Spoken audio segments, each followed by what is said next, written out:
Hello दोस्तों, आप लोग कैसे? उम्मीद करता हूँ आप लोग खैर वापस से होंगे। आज हम यहाँ पे अमोर विधानसभा आए हुए हैं। अख्तर उल इमान साहब टिकट यहाँ पे और उनके बारे में चर्चा वर्चा कर रहे हैं नॉमिनेशन के लिए।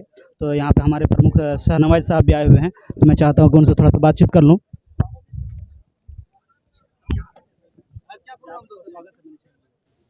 चलिए, आपको भी, आपके चैनल को भी खूब खूब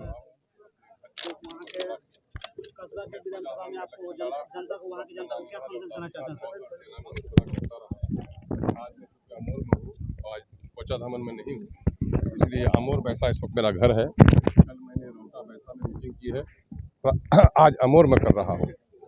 अमोर बैसा के जो हमारे मोहसिन हैं, जो हमारे गार्जियन हजरात हैं, जो शहदाई हैं पार्टी के, सबसे गुजारिश करने के लिए कि इस वक्त मैं आपके दरमियान में हूँ, आपके दिलों में मेरा घर है। तो ये इलेक्शन में अकेले नहीं लड़ सकता, आप सबकी हिमायत मिलनी चाहिए।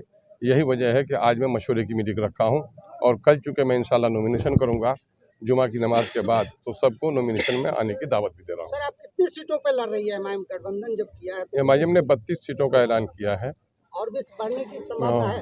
अब देखते हैं कल तक क्या हो जाता है। और हम लोगों का जीडीए बना है, ग्रैंड डेमोक्रेटिक अलायंस, जिसमें आज़ाद समाज पार्टी है चंद्रशेखर साहब की, जिसमें अपनी जनता पार्टी है स्वामी प्रसाद मौर्य साहब की, जो दलितों और पिछड़ों की बड़ी आवाज़ हैं। और बैरिस्टर असदुद्दीन अवैसी साहब तो दलित मजलूमों की वकील हैं ही। मैं समझता हूँ ये तीनों ताकतें एक साथ हुई हैं तो बिहार में एक नई सियासत उभर कर सामने में आई है। और इंशाअल्लाह जिस मजबूती और तमन्नाई से हम लोग लड़ने का इरादा रखते हैं और अब तक कोशिश की है, तो आने वाले दिनों में बिहार में मजलूमों की आवाज़ बनने का हम सबको मौका मिलेगा। हम उम्मीद करते हैं कि बिहार की जो ठगी हुई जनता है, जो वंचित वर्ग के लोग हैं, जो मजलूम लोग हैं, वो लोग एमआईएम की सदा को ज़रूर सुनेंगे। सर, जिस तरह से अभी अमोर में चुनाव का वक्त आते जा रहा है, उस तरह से जो है विपक्ष आप पे जो है बहुत ज़्यादा सवाल उठा रहे हैं कि लोक में बहुत ज़्यादा भ्रष्टाचारी हो रहा है, तो इसमें क्या कहेंगे? यकीनन है कि बलवट की दलाली को मैं इनकार नहीं कर सकता। नीतीश कुमार ने पूरे बिहार में, मैं तो यहाँ विपक्ष का हूँ, जहाँ जदयू के और भाजपा के लोग हैं, जो मंत्री का क्षेत्र है, उन्हें खुली छूट दे रखी है। और लोगों को ये भी महसूस होना चाहिए कि पिछले 52 में जो सर्वे हुआ था 58 तक हुआ था, 6 सालों तक। उस सर्वे में जितने जमाबंदी बने, वो सारे जमाबंदियों की तादाद लाखों में चली गई है। जो काम 6 साल में हुआ था, वो काम नीतीश कुमार ने 6 महीने में किया है।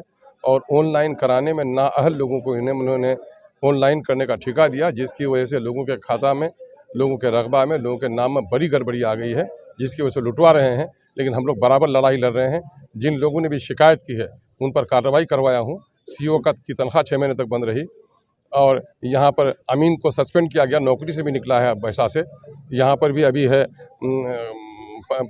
राजस्व सचिव, जिस पर प्रपत्र को गठित हुआ है। लेकिन जो लोग रिश्वत देकर घर में बैठे हुए रहेंगे, तो ऐसे लोगों का कोई इलाज नहीं कर सकता। लेकिन ये जुल्म हो रहा है, मैं इसका इनकार नहीं कर सकता। ये खासकर पुराने लोगों के जो हैं दलाल लोग, वही लोग अपना वो कर रहे हैं। लेकिन मैं नौजवानों को उभार रहा हूँ कि इन कमीनों के खिलाफ उठो, और पूरी लड़ाई हम लोग लड़ रहे हैं।